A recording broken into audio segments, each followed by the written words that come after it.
টেলিভিশনের কালীগঞ্জ উপজেলা প্রতিনিধি হিসেবে আমি ইমরান হোসেন আছি এখন বক্তারপুর ৬ নং ওয়ার্ডের বক্তারপুর মার্কেটে। এখানে আমি একজন প্রবাসী ভাইকে পেয়েছি, তরুণ ভোটার এবং নতুন ভোটার, সৌদি আরব থেকে এসেছেন এবার ভোট দেওয়ার জন্য।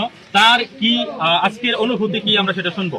ইলিয়াস, আসসালামু আলাইকুম। আমি একজন প্রবাসী, আমি নতুন ভোটার। এই প্রবাস থেকে চলে আসছি বাংলাদেশে।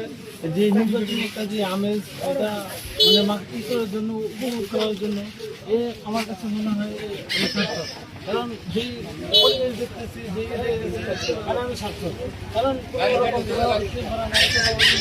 সবাই সুন্দরভাবে যার যার পছন্দ মতো ভোট দিতেছে। আমি মনে করি যে আলহামদুলিল্লাহ আমি সার্থক। এটা কিন্তু ওইটা করি নাই, দেশে আসছি যেই একটা নির্বাচনী যে একটা আমেজ শরীরে মাথার জন্য, সবার সাথে ভাগ করার জন্য এজন্য আসছি। তাও ভোট দিতে পারছি। তবে একটা কথা, সবার আগে বাংলাদেশ। জি, অবশ্যই সবার আগে বাংলাদেশ। আমরাও চাই প্রত্যেকটা প্রবাসী ভাই তারা তাদের ভোটাধিকার প্রয়োগ করতে পারবে এবং যারা তরুণ ভোটার আছে তারাও তাদের ইচ্ছা মতো প্রার্থীকে ভোট দেবে। ধন্যবাদ আপনাকে।